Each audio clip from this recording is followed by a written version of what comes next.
извештајот на Европската агенција за животна средина, во Македонија се диша најотровен воздух во Европа, тоа веќе сите го знаеме. Од загадениот воздух најмногу страдаат, за жал, децата и по тој повод екоактивисти, Движење за чист воздух, меѓутоа и детската амбасада Меѓаши реагираа во последниве неколку денови со соопштенија дека како последица на аерозагадувањето секое второ дете страда од респираторни болести. Луѓето страдаат од низареспираторни и кардиоваскуларни болести, состојби асоцирани со предвремено раѓање или генетски мутации на плодот.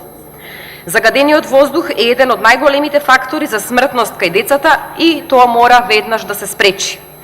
Ова е дел од соопштението на детската амбасада Меѓаши и на екоактивистите Движење за чист воздух.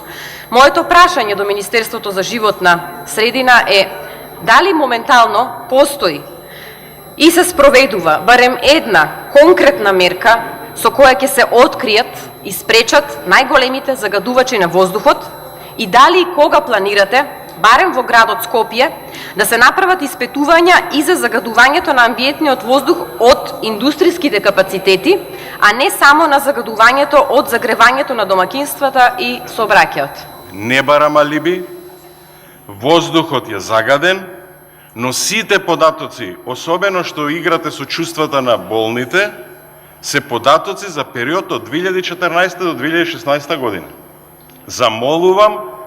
Замолувам да не играте со лажни податоци, дезинформации до јавноста, бидејќи темата е навистина чувствителна.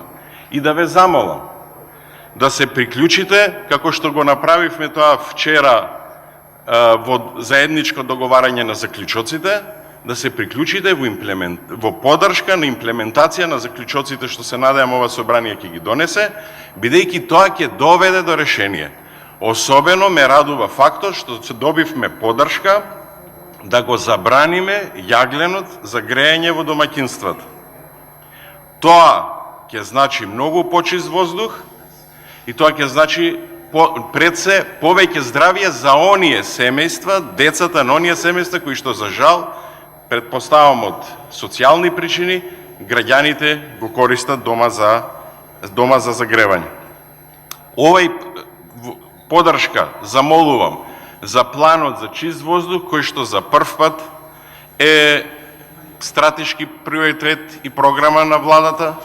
За прв пат има одредена буџетска алокација од 2 милиони евра, се разбира на која што се приклучуваат и средствата во животната средина и средствата кои што доаѓаат како од донаторската заедница, но сакам да истакнам и средствата кои што се спремни да помогнат од страна на деловната заедница. Покрај тоа, пред 2 седмици на владата, на иницијатива на премиерот на владата, сите државни институции, сите јавни институции, таму каде што може да се даде задача, таму каде што не се препорача, да направат по една акција во делот на намалување на аерозагадувањето